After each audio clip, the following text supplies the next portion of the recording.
new tax regime is upon Nigeria effective January 1st, 2026, as President Bola Ahmed Tinubu has assented to the 4 tax reform bills passed by the National Assembly. The administration said this was necessary because existing tax laws are outdated and disproportionately impact the poor. Arise business correspondent Rutu Sodiri sent this summary of the highlights of the new act.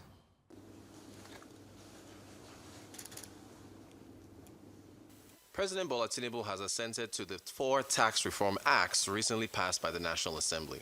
The acts are Nigeria Tax Administration Bill, Nigeria Revenue Service Establishment Bill, and the Joint Revenue Board Establishment Bill. In his address to reporters, the chairman of the Federal Inland Revenue Service, Zach Adediji, said the following: "It takes time for all the stakeholders, participants, operators, and the regulator to change the system. So, with the magnanimity of the National Assembly, Mr. President assented to the bills. So the effective date will be January the 1st of 2026. We have 6 full months for both sensitization and planning. This is also considering the fiscal year of the government, because when you have this kind of change, it's not what you do in the media."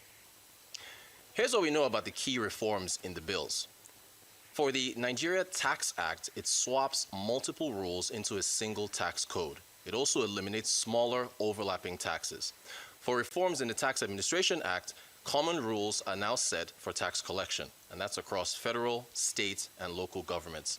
For the reforms in the Revenue Service Act, the Federal Inland Revenue Service has now been replaced with a new body, the Nigeria Revenue Service, the NRS.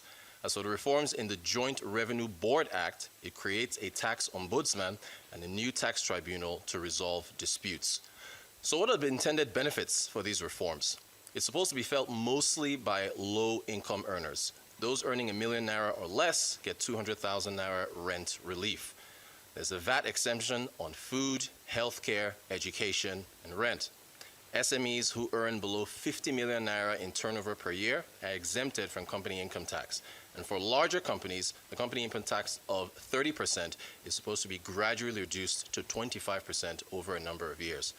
By making the tax code easier to digest, the Tinubu administration hopes it can increase tax compliance and raise the nation's tax-to-GDP ratio, currently just over 10%, to 18% by 2026. All eyes on fiscal year 2026. For Arise News, Rutu Sodiri. Well, we're now being joined by President of the Chartered Institute of Taxation, Samuel Agbeluyi, to discuss these new tax legislations and their significance and likely impact on Nigeria's economy. Welcome to Newsday. Thank you for joining us. Thank you very much. So I know Rodas gave us a brief breakdown of the 4 tax reform bills, but as the president of the Chartered Institute of Taxation, could you briefly explain for all of us some of these tax reform bills, the 4 of them, and what are the key provisions of the bill and how it's likely to impact the nation?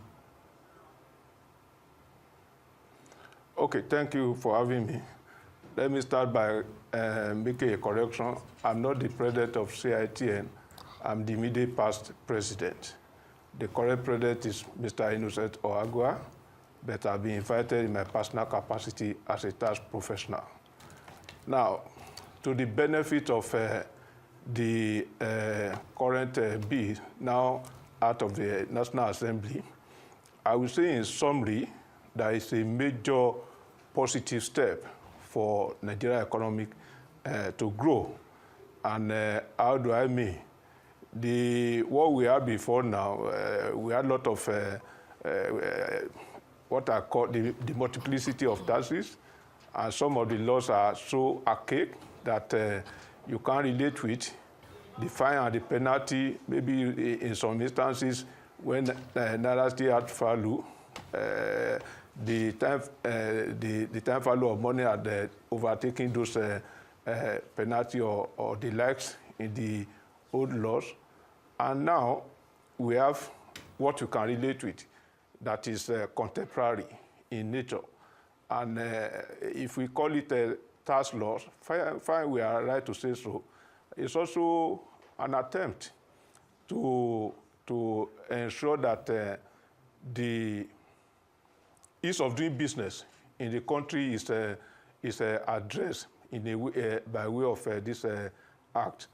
And what do I mean? Before now, if you have any foreign investors who come across you as a professional to advise him, he wants to invest in Nigeria, and he wants to know what will be his tax exposure in the next 1 year, 5 years, 10 years, as the case may be, just an estimate.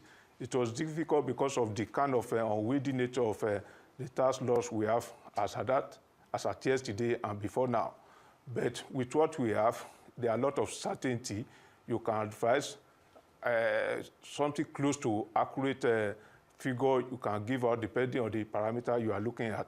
So I will say, in addition to being tax law, it's also an enhancement of the ease of doing business in the country. It has brought sanity again to the system. Sanity in the sense that everybody knows what to do, what role to play, and the relationship between the federal, the state, and the local government. These are some of the benefits.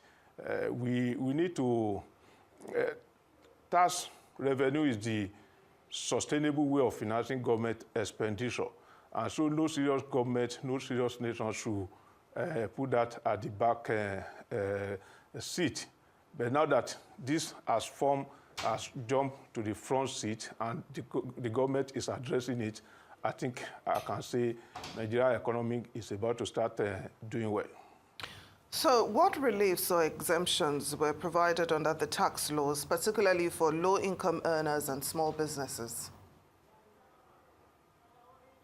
Okay, thank you. I will look at the relief, which I can also call incentive, from two angles. The first angle is the individual, the personal, under the personal income tax, which has to do with individual. The low people at the lower rung of the ladder are being exempted. If you look at the people with a minimum wage and the likes, they are being exempted from making payment at all. That is those people. And even the middle class, if you permit me to use that phrase, the rate of their payment of personal income tax has drastically reduced, meaning that they will have more money in their hand. The disposable income will be better, and of course it has its multiplier effect on production, because once the disposable income is high, then you can go to the market and buy. Once you buy, then the people producing will have the incentive to buy, to produce more. That is a little bit about the individual. If you go to the company, before now, the threshold for exception from company income tax, VAT, and withholding tax deduction has been 25 million. This threshold has been increased to 50 million, meaning that if you are in business and your activities, your turnover in a year is within 50 million and below, then you are not going to do any of this obligation to the government. In addition to that, under the VAT Act, this is the time I can say that Nigeria is actually going to have the proper VAT regime. What we have before now has been, at best, sisters, whereby it was cumbersome to get back your input VAT, because the process is whatever is your input, you match, you set off against your output, the net is what you pay to government. But that was difficult. It was difficult to set off the input as if the companies were not spending money to do business or service. Government was just interested in the output. Now, some of this input will be set off against the output, and of course, the net will be paid to the government. Not only that, should there be any reason for refund, the process of refund has been simplified. Before now, if you have any clear, no matter how clear the situation is, the need to get refund from the revenue agencies, they will first of all need to conduct audit on you. And God help you that you survive that audit process.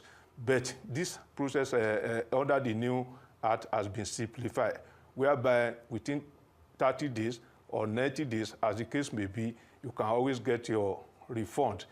Not only getting refund, you can also set off. If you have credit balance in the hand of the Revenue Authority, and there's another debit balance on the other side, that meaning that the government is owing you and you are owing government due to the different type of taxes. This time around, you can set off, and whatever is the net position, is either the government refund you or you pay additional to government. There are enormous benefits that are embedded in this bills. I can go on and on and on. Let's talk about the technological advancements. The reforms are emphasizing digital compliance and transparency.